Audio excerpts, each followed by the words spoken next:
Assalamu alaikum, Sheikh. Ready when you are. السلام. Okay, Bismillah ar-Rahman ar-Rahim.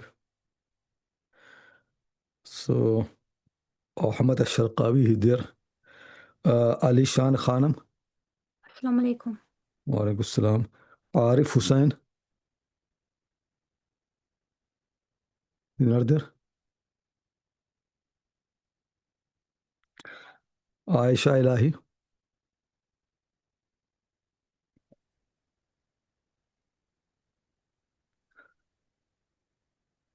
Farhana Patel. She's there. Okay. Furqan Bilkan. Yes, I'm here.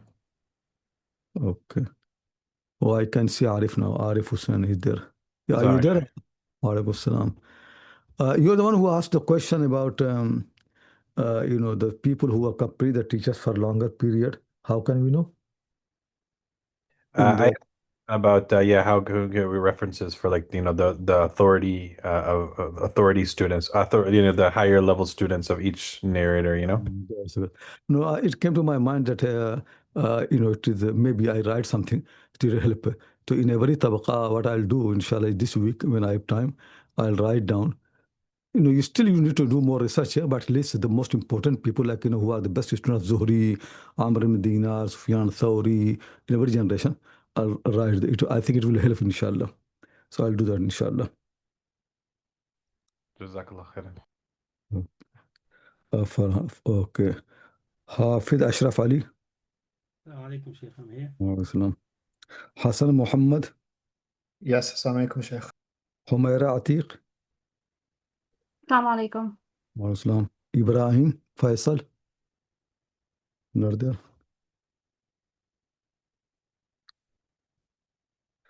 Javed Tareen.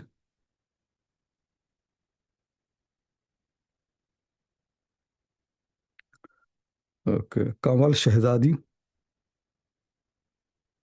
السلام عليكم شيخ. Kamal Shahzadi, are you there? Yes, yes. السلام عليكم. We never see you. Last few weeks I've been asking your name, but you never there. Sheikh, I was here last week and the week before and the week You before. were there. Okay. Okay, then Karan Mod. Assalamu alaikum, I'm here, Sheikh. Waalaikum. Okay, Khawla is there. Kunha Ahmad.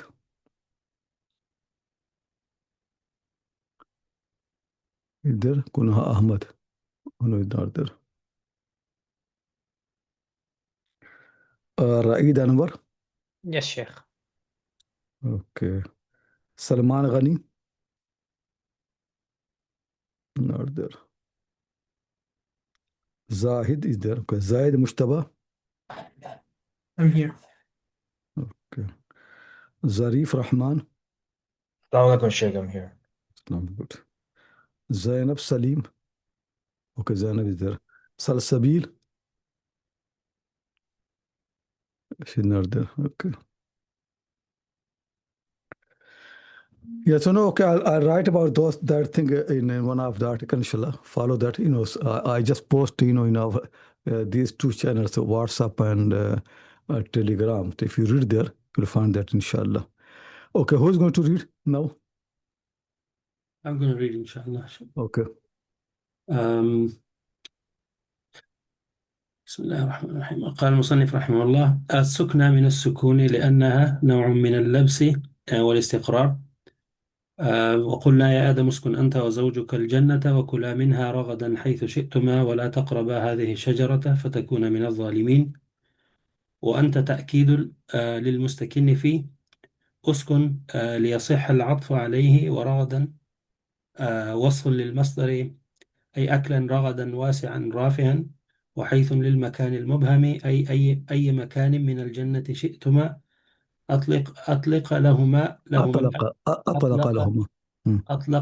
الأكل من الجنة على وجه التوسعة البالغة المزيحة للعلة حين لم يحضر عليهما بعد حتى لا يبقى لهما حين حين يا رايت حين لم يحضر عليهما بعض الأكل ولا بعض المواضع الجامعة للمأكولات من الجنة، حتى لا يبقى لهما عذر في التناول من شجرة واحدة من بين أشجارها فائقة للحصر. وكانت الشجرة فيما قيل الحنطة أو الكرمة أو التينة. Yeah, okay, that's fine. Okay. So now you know the Makshari is going to spend, as usual, every single word from the verse. So now he's coming, uskun anta wa zawjuka. So he's coming to uskun. I don't know how it's become in the printed version, asukna.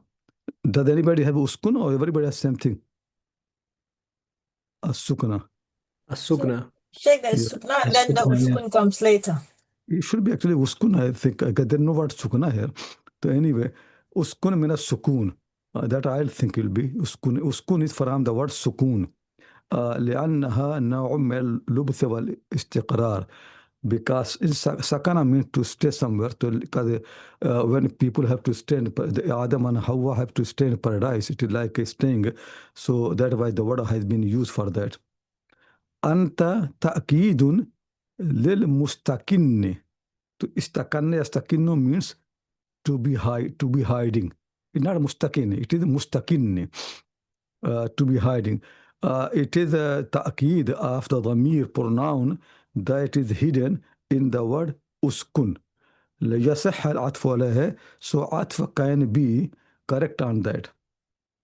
So the way in Arabic languages you are not allowed to make عطف of any noun on the pronoun which is hidden unless you make that pronoun to become, the mirror becomes,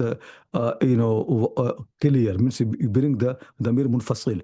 So damir are like two types. You can say damir muttasil, damir munfasil. Pronoun which is connected, which is in infasal. So if you say like a dhahaba, so there is damir in dhahaba hidden there.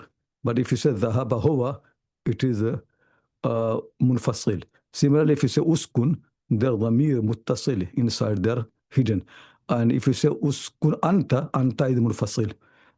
So you cannot make it. Allah subhanahu wa ta'ala has said, has to say to Adam, you and your wife stay. You can't say uskun wa zawjuka, because zawjuka atfa cannot happen on the dhamir which is hidden in uskun. So you need to bring dhamir of uskun as munfasil separately. Uskun anta wa zawjuka. It is not something to emphasize. Sometimes people think maybe it is emphasized. No, it is just the language. This is how Arabic language is. So sometimes because the languages are made that way, you repeat a word. Repeating is not for purpose of to emphasize something, rather than in grammar, it cannot be correct without that. Is it correct to everybody? To understand this actually happens quite a lot, in the Quran as well, in general in Arabic language. Because sometimes you can have dhamir on a pronoun, but it is made clear for this purpose. Because in the grammar, it cannot be correct. So that's why Allah subhanahu wa ta'ala says, uskun anta wa zawjuka, because zawjuka needs a dhamir munfasil. Atf cannot happen on the dhamir hidden in uskun. Ragadan, and then uskun anta wa zawjuka wa kula minha ragadan. To what ragadan means? So ragadan wasfun lil masdar. It is a sifa for the masdar. So in Arabic language, مرفوعات, منصوبات and مجرورات. In منصوبات, there are 5 مفعول. So the first one is مفعول مطلق. Then you have got مفعول به and other مفاعيل, 5 مفعول. So one is مفعول مطلق. مفعول مطلق comes for every verb, while مفعول به only comes for the فعل which is متعدي. So like you say شربت الماء. Here you have got al-ma'a maf'ul bihi because sharibtu is muta'addi. But if you have the verb like nama, qama, which is lazim, nama and qama will not have maf'ul bihi. But all the verbs have maf'ul mutlaq. So you can say ishrab, shurban, nam, nawmatan, qum, qiyaman. You can bring maf'ul mutlaq for everything, because every verb, doer of every verb, he what he does is at least he does the action. He creates that. Maful bihi of everybody, every file is, the action. So that's why you need maful mutlaq. Maful mutlaq is there anyway, even if it's not mentioned. Everything has maful mutlaq. So when Allah subhanahu wa ta'ala says to Adam and Eve, uskun anta wa zawjuka al-jannah wa kula minha ragadan, meaning is wa kula minha aklan ragadan. And ragadan means wasi'an. Kula minha akalan wasi'an haniyan. You can say eat from that abundance eating. Meaning is there's no limit for you. Eat whatever you like, wherever you go, whole paradise garden for you. Keep eating whatever you like. So that was the ragadan, abundant. That actually how Allah subhanahu wa ta'ala has done in this world. If you look, what Allah has made halal for us, they're in abundance. There'll be enough really for people to eat. If Allah did not create anything other than those, that will be enough. But, as it is said that al-insanu harisun ala ma muni'a. The mankind is greedy for all those things that he is forbidden. If you say to the people, don't do this, that's what they want to do. I'll be staying in my house maybe 24 hours, sometimes maybe 2 days, not coming out. I don't feel anything. But if somebody says to me, you are not allowed to leave your house for 1 hour, that will be very difficult. Then I must find a way how to come out within that hour. It will be like prison for me if I don't come out. This is how human being is. We don't think really, but just because somebody forbade, so now you have to liberate yourself, show your freedom that you can do anything. So Allah subhanahu wa ta'ala said to Adam and Eve, Kula akalan ragadan wasi'an rafihan. Eat, abundant eating, rafihan, enjoy it nicely. Uskun anta wa zawjuka al-jannah wa kula minha ragadan haythu shi'tuma. Haythu is lil makan il mubaham. Haythu is for using for the place. Mubaham means it's not defined, not made clear. So it means wherever you want. It's not one place or this place or that place. If Allah subhanahu wa ta'ala said that you have to live only the south of paradise or north of paradise or east, so it becomes something specific. Allah subhanahu wa ta'ala did not say like that. He said, haythu, wherever you want. Live wherever you want.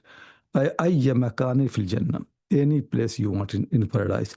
Shi'tuma أطلق لهم الأكل بالجنة على وجه التوسعة البالغة المزيحة للعلة. Allah has made unconditional eating for them from paradise. على وجه التوسعة البالغة, making it like توسعة, abundance for them. They do whatever they like. المزيحة للعلة, removing any reason. Means they have no reason really to eat from the tree from which they have been forbidden. Because, abundant, eat wherever you like, go wherever you like. So there's no reason for any specific tree. حتى لا يبقى لهم عذر في التناول من شجرة واحدة بين أشجارها الفائتة للحصر. So they cannot have an excuse to take from the tree, from one tree, among all these trees which are countless. Al-Fa'at al-Hasr, which nobody can count. So many trees. There's no reason really to do this thing. Think really. Sometimes people said to us that, we go in some countries where there's no halal meat. And when the need comes, haram becomes halal and this and that. We say really, you just think like that. There are people who live on vegetables all their life. Nothing happens. If you travel somewhere for 10 days, 20 days, you don't have meat, nothing happens. And sometimes people stay at their home, they don't eat meat. So, if you look really what Allah has made halal for you, so much, all the vegetables, eggs and this and that, so many hundreds of the things that you can eat. There's no problem. So that's why he said, al-muzihat al-illa, حتى لم يحضر عليهم بعض الأكل ولا بعض المواضع الجامعة للمأكولات من الجنة. Allah subhanahu wa ta'ala did not forbid them, some eating or some places which has got all food from paradise. So they have no udhr in eating from one tree among all the trees which exceed the limit. Then he said the tree, as it is said, was a hinta, wheat, or karma, or grapes, or tina, or a fig. Thing really is, these are the knowledge really we don't need. Even if somebody says, first thing is we will never really trust that was the tree. And they themselves are not sure. It is said, and you mentioned 3 trees. It is only one tree anyway.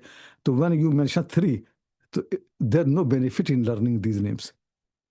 And also because these trees are halal for us in this world. So there's no reason to mention the names of those trees. Allah did not like to mention the name. Then there's no benefit in those trees, knowing the name. But you can see really books of tafsir sometimes are full of the information which Allah intentionally did not want to tell people because there's no benefit from that. I always find really many stories and many details. Even people have got the names of the people of the cave. Who are these people? Okay, that was enough. But then after that, they even got the name of the dog of the people of the cave. What was the name of the dog? So that, and then the people who write ta'weez, they write the name of the dog of the dog on the ta'weez. Ta'weez means protection. They put on your neck. All those says, if you go and you say, I got somebody has an evil eye upon me or something. So these people who write ta'weez, they will write on a piece of paper the name of the dog of people of cave and hang in your neck, so you are protected from all the evil. Yeah, think really is, dog and then its name, and nobody has any authority for anything, and it is so much common, these things. And nobody questions really. This is one of the income in India and Pakistan that really has no limit. If you have no job, this is the best thing, right? Ta'weez. So one of my cousin, when I was in school studying madrasa, I still was just 11, 12-year-old. And he was studying in his school. I was going to madrasa. They were close to, we used to go together. He got a book of ta'weez in his house. So every day in the morning, really, women of the village, Hindu, Muslim, everybody crowded to his house. He coming and ask him to write ta'weez. They give some money. And he just opens that book, and from that, whatever he finds, he writes and gives to them. And he's become famous. And he was just a young boy like me, same age like me. He died, rahimahullah. That's how people do. Now in India, people have got a new idea, really, that I'm thinking how shaitan plays with the mind. So people now in India bring that I went to the Makkah, Kaaba. Somebody actually even published an article about that, and people sent to me. I went to Kaaba and there was a repairing of Kaaba going on.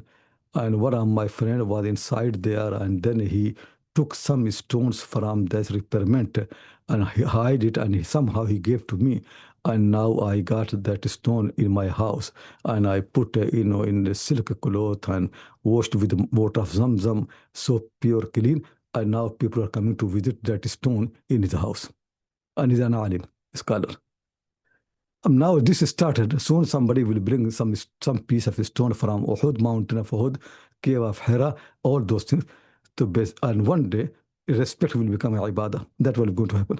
Just think really. You go to Makkah and Medina and you don't find Allah there. After all of that, what you find, there is some stones which anybody can have. This is that how shaitan plays. This thing, and you cannot stop anything. And India is a place really, any stupid person can make a religion. And you'll get followers. Any stupid person. You do any most stupid thing in the world you do, and you'll find the followers for you. They will follow you. That's how things are. Nobody thinks about anything. Anything actually. One of my cousin, he has got a big land is at the end of the village. And a Hindu passed by and he saw a very nice stone there in there. Then he became famous, and now all Hindus are coming and worshipping that and this. He became scared that soon they will take his land. They will say it is a temple and this and that. So then somehow he throw that stone somewhere very far away to make it clean. Otherwise, then they would have taken his land. They would say this is a temple. It is just anything can become idol and worship, and people do this thing.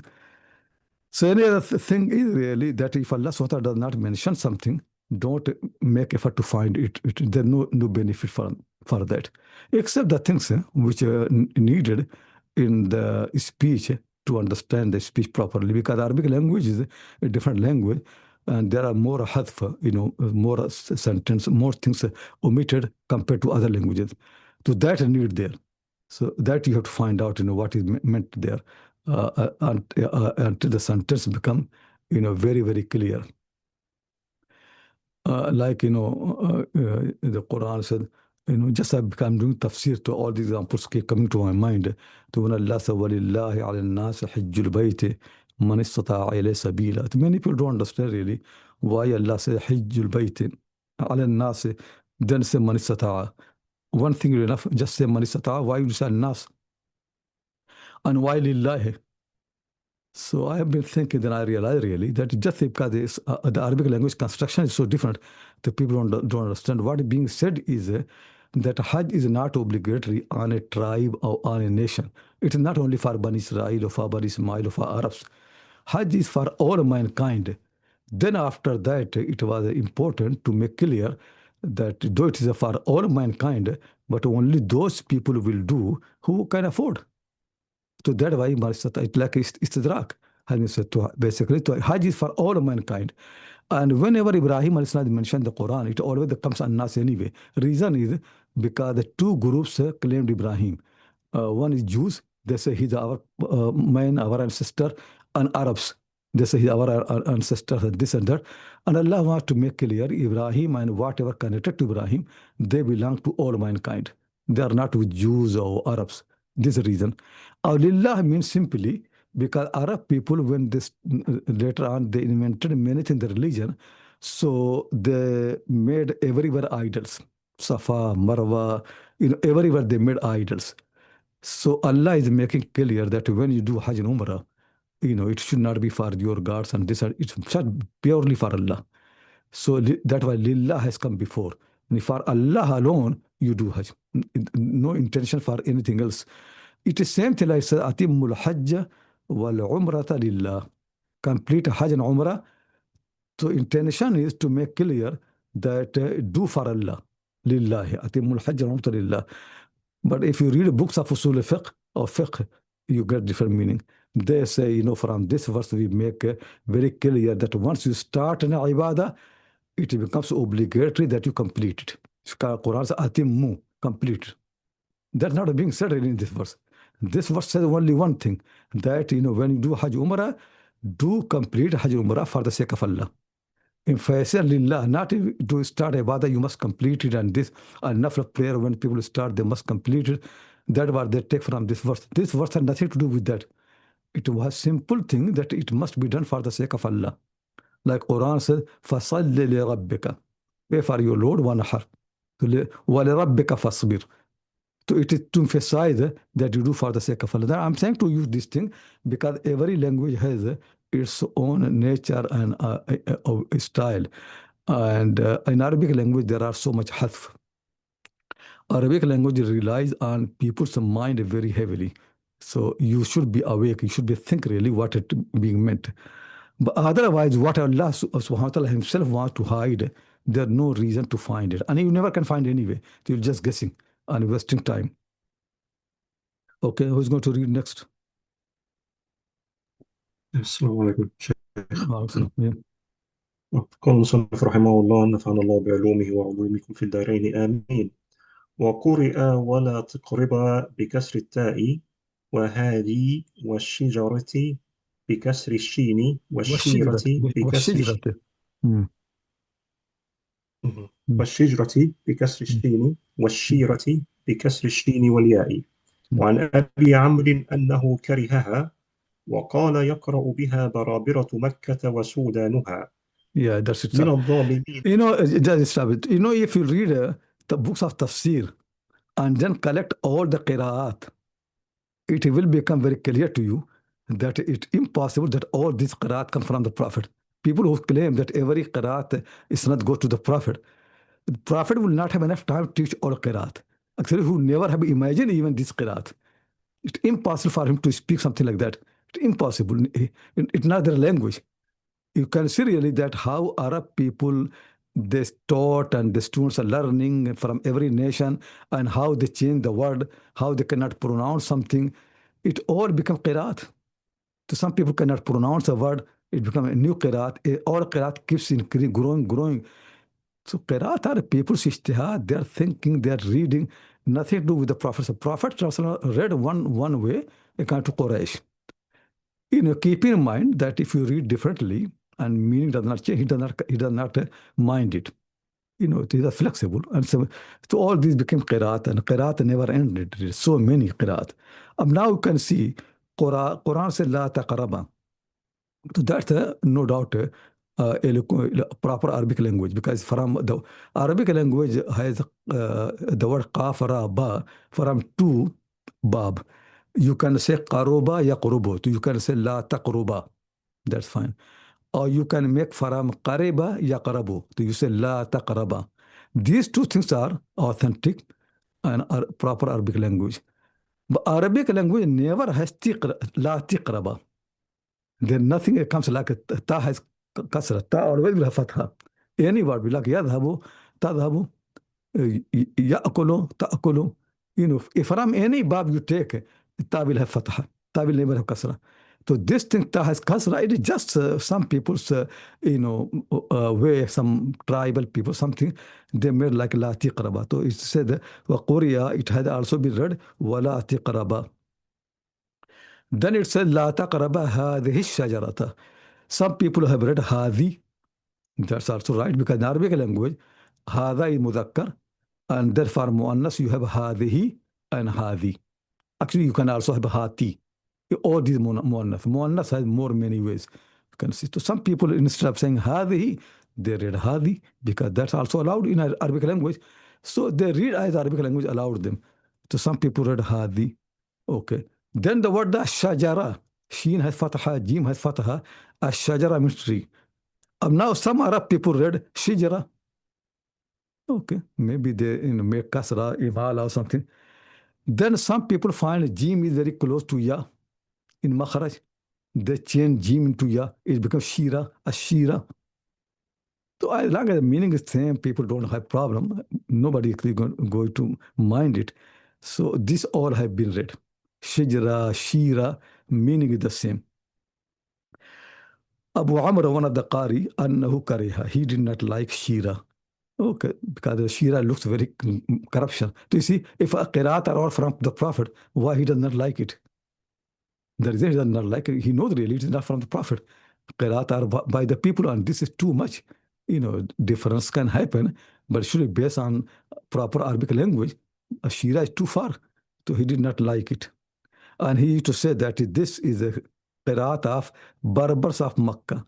Berber people who came from, Morocco and this, and certainly Makkah, they are not original Arabs, they corrupted. Shajara became Shira in the language of Berber people living in Makkah. Sudanuha. The black people who came to Makkah, they settled in Makkah al-Mukarramah, they are the one who read like that. That's what he says. It means it's not pure Arabic. It is not any tribe of Arab people. But you can see how flexible they are. Still, they don't mind it. They don't call anybody kafir. I'll tell you, if you read in any mosque in England, one day, shira, la taqraba hadi shira. Soon somebody will declare you kafir. It is not very far away. And if you do in India, then you can't be alive. People cannot leave you. They, if you don't pray, nobody minds. But if you read shira, then you will be in trouble in India. It's impossible. You never can do something like that.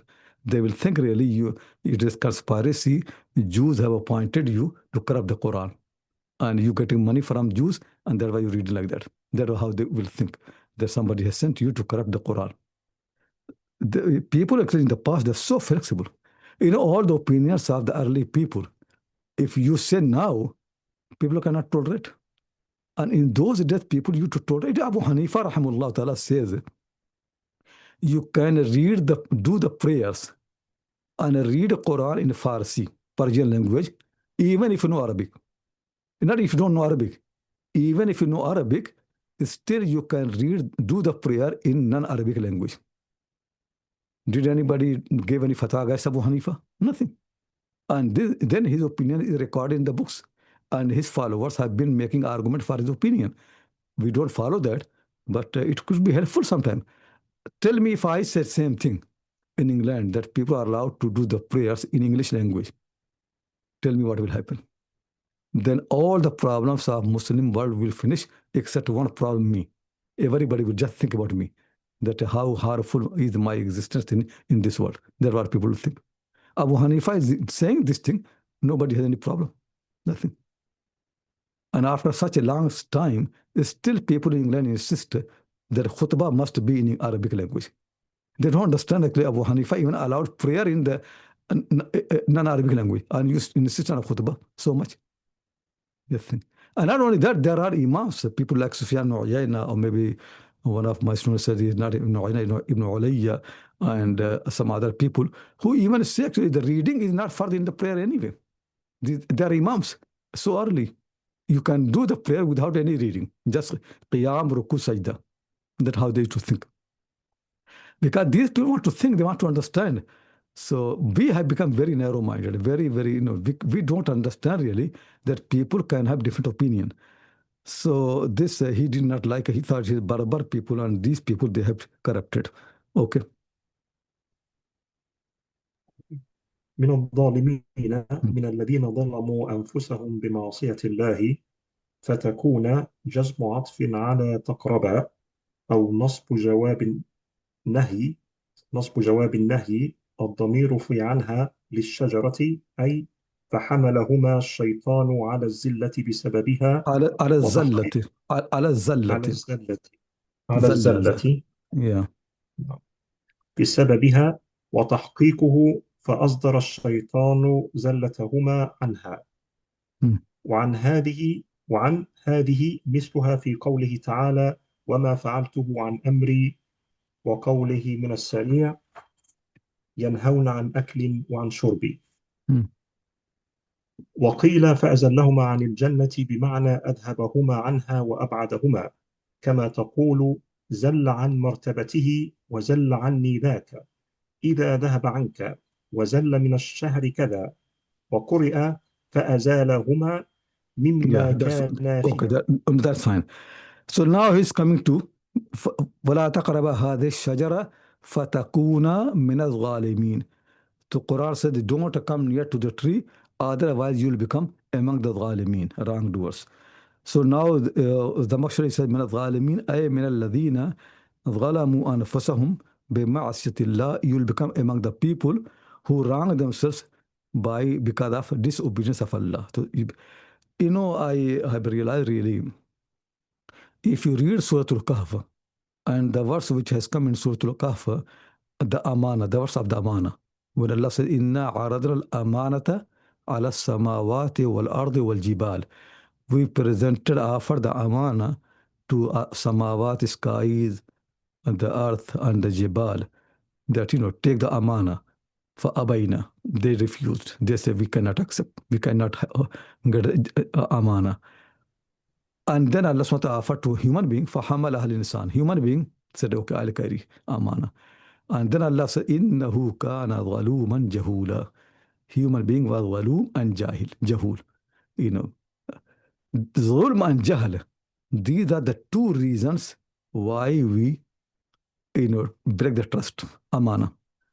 Amana needs that we are not zalim, we are not jahil. Jahala makes you to, not to fulfill amana, not to do amana properly, and zulm. Now, if you look in the Quran, you find every time people do a mistake, either it is zulm or jahala. Yusuf alayhi salam, he said to Allah subhanahu wa ta'ala, وَاللَّهَ رَبِّ السِّجْنُ وَحَبُّ إِلَيَّ مِمَّا يَدْعُونَنِي إِلَيْهِ وَإِلَّا تَصْرِفْ عَنِّي كَيْدَهُنَّ أَصْبُ إِلَيْهِنَّ وَأَكُمْ مِنَ الْجَاهِلِينَ.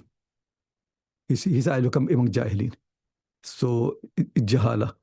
Yunus alayhi salam did not listen, did not wait Allah's command and lost the patient. So then he said what? La ilaha illa anta subhanaka inni kuntu min al-ghalimin. Similarly, Adam and Hawa, Quran, fatakuna min al-ghalimin. And then Allah taught them the dua. That dua actually says, Rabbana zghalamna anfusana. Zghalamna, zulm. So every time you find really the problem is of the people, either zulm or jahl. So jahl is when the people do things out of the desire or ignorance. That's what jahala is. This is one of the important problems for the human being. Either they don't know or the desire becomes very, very strong. Zulm actually is, it is not really desire. It is just forcing themselves for disobedience. You know, for no reason. Like Adam and Eve, they did not have any desire for the tree because they don't know the tree. How can they desire for the tree? But unnecessarily somebody deceived them and mislead them, and then they eat from that. So zulm. So zulm is people when they do zulm, it is not because they desire to do zulm. You can see, like there are many husbands that wrong their wives, and sometimes wives wrong their husbands. All these things happening. So it's not because they desire. There's no desire for that. People force for them because they, somehow they think their position or their status, and they make anything that they do. So if you learn these two words, zulm and jahl, you can see the roots of all the disobedience in the Quran. These are two words to explain to you many words in the Quran. And I actually found very, very helpful. Wherever I see any nation, they do mistake, they disobey Allah, behind that either is zulm or jahl, even individuals. And that's what Allah said, innahu kana zaluman jahula. The real problem for us is zulm and jahl. That's the real problem. So he said, okay, that's fatakuna. Why it is takun, not takunane? The two reasons, because Allah said, la taqraba hadi shajara fatakuna. So fa could have been atfa an taqraba. To fight, then la taqraba is majzum. Takuna is majzum. La taqraba fala takuna. Don't become among the zalimin.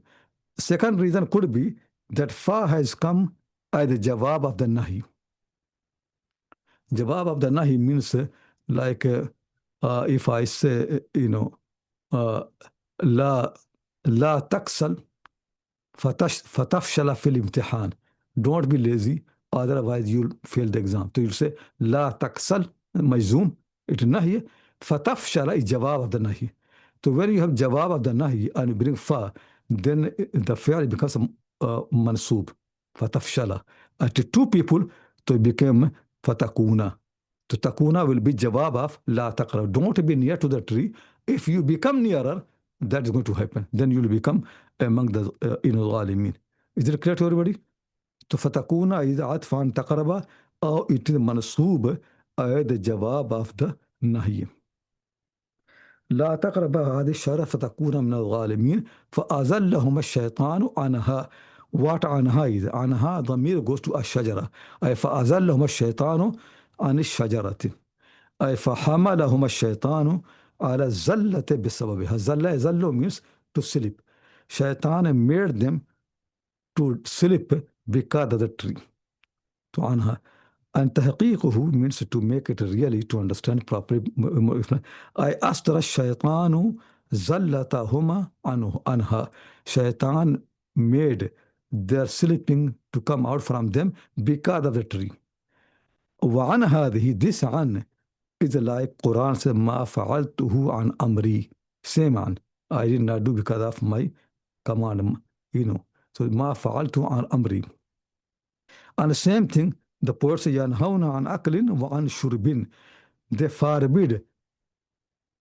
And that forbidding is coming because of their eating and drinking. They eat and drink and they forbid. It's not that they forbid people from eat and drink. No, they forbid while eating and drinking. So their nahi is coming, yastur anil akli wa shurbi. It also says, fa'azallahuma anil jannate. He slipped, not anaha means anil jannah. So fa'azallahuma anha, some people say anha is a shajara, and some people say anha is al jannah. He made them to slip from jannah. Ay adhabahuma anha wa abadahuma. He made them to be away from jannah. As you say, zalla عن مرتبته, somebody slipped from his position. أو زل عني كذا, إذا ذهب عنك something you miss. أو زل من الشهر كذا, this thing has gone from the month. And some people have actually been read فأزالهما instead of فأزلهما فأزالهما, because alif in Arabic language like a vowel, to azalla could become azala. So now you can see when the qiraat are not only based on listening, they are only also based on reading in Musaf. Because if you hear from your teacher azalla, azalla cannot become azala. Why it become azala? Because you read from Musaf. And Musaf has possibility of reading. To understand difference of the qiraat are for two reasons. Either hearing, you could not hear properly, or reading. You read in Musaf and you think it could be this possibility of reading. That's how the difference of the qiraat has come. So as long as they don't change the meaning, we don't mind so much. But I don't believe in those people who think every qiraat comes from the Prophet Sallallahu Alaihi Wasallam. That's impossible. It never can happen. So anyway, so we leave it here. If you have any question, please ask. I think because we have to stop at 3:50. Yeah, so if you have any question, please ask.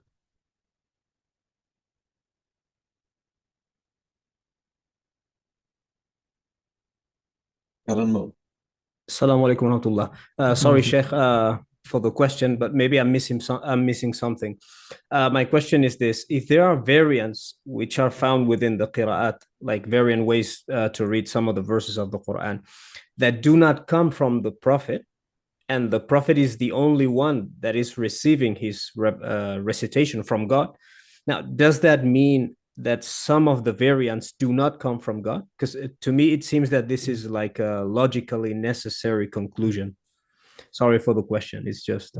No, I explained so many times. The Prophet ﷺ, taught people the Quran. But what is Quran? It could read be differently.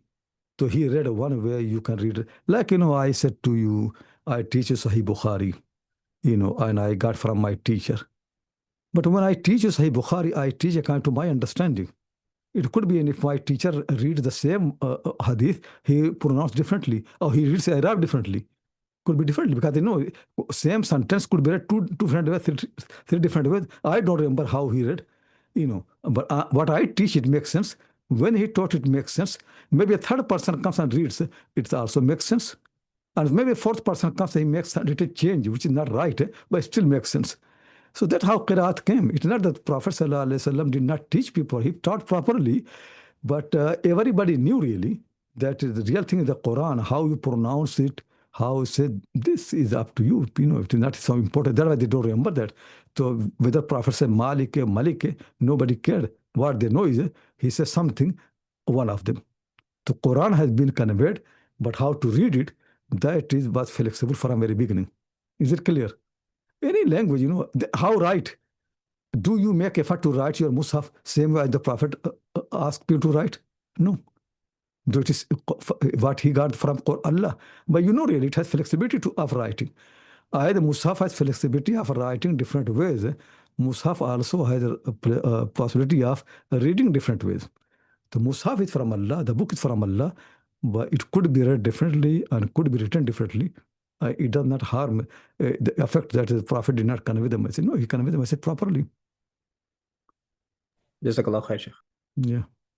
Barakallah feek, Sheikh. Just a quick question about... the problem about qiraat is somehow because people have been teaching wrongly. Every haraka, every kasra, fatha, dhamma, all are protected and safe, and Prophet taught, and the people... This is exaggeration. Quran is safe. But how to pronounce Quran, this has so much flexibility. Fatha can become dhamma, dhamma can become kasra. It all is Arabic language. But this is how people read wrongly. That is the problem is. Yeah. Barakallah feek, Sheikh. Just a quick question about your mentioning Abu Hanifa's position, or one position. I've previously heard that position Imam Abu Hanifa left. So he did have that position at one point, but then later he left it, or he retracted it and made it sort of specific to the Sunnah prayers.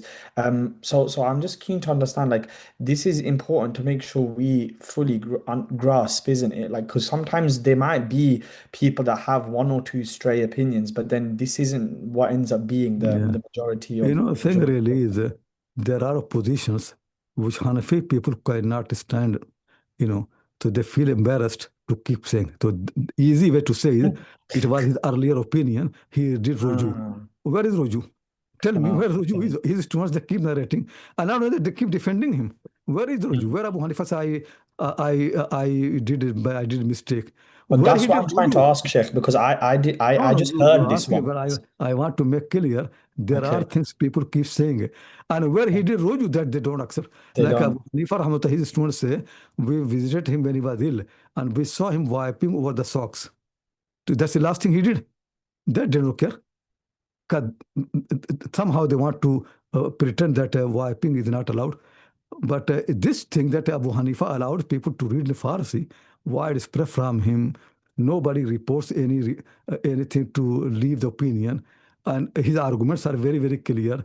Although not only that, they say even if he knows, and then his students, Abu Yusuf and Muhammad, they differ from him and they keep narrating their differences. It is same like Aisha used to say that if somebody gets milk of a woman in any age, she becomes a mother and he becomes a child. Somebody 40-year-old gets milk of a woman, he becomes son. Now he cannot marry. Most people say 2 years and 2.5 years. People could say really, oh, Aisha said this, but she did Ruju. But what happens is, Ibn Abi Mulaika said, I came to my teacher, Qasim Ibn Muhammad, nephew of Aisha, and I said to him that, you narrate from Aisha something. I was embarrassed to tell people for 1 year. He said, no, go and tell people. And now every book has got. This opinion is actually much more alarming for this ummah than Abu Hanifa's opinion, that a man can have milk of a woman at any age and she becomes somebody 60-year-old and the woman is 20-year-old. He gets milk, she becomes a mother, she's 20, and the son is 60-year-old. According to Aisha's opinion, that can happen. Just think. And it all recorded everywhere, and nobody said Abu Aisha regretted. And not she only did fatwa, she acted upon that. She acted upon this fatwa. She used to act upon that. Just think. So, when somebody says to you, Abu Hanifa left that opinion, ask him the proof. Then you will see. They'll run away. It's easy to say that Abu Hanifa left this opinion. Where is this thing that he left? Where is his students' book? Imam Muhammad wrote all these books. Where are this thing that he left? Jazakallah khair, Sheikh. Yeah. Any other question? Yeah, Islam, yeah. I just want to ask whether as-sufaha mentioned in Surah Al-Baqarah is considered jahl or is actually something else? No, it is Safaha is also part of the Jahl, but Safaha has been used because Ibrahim is called in Quran as Rashid, Rushd. So Safaha is the opposite of Rushd. So Allah SWT wants to say that those who follow Ibrahim, they have Rushd. And those who go against Ibrahim, they have Safa. So Ibrahim is Rashid and Jews are Safi. That's what Quran wants to say, opposite of that. But Safaha, stupidity is part of the Jariyah, one of the things. But stupidity is really more not making effort to understand. Not that you don't know really. You don't need to understand things. You don't use your mind. You don't use your reason. That's what Safaha is. Okay, I'll stop it here and I'll come back inshallah. Okay, Assalamu alaikum. Alaikum.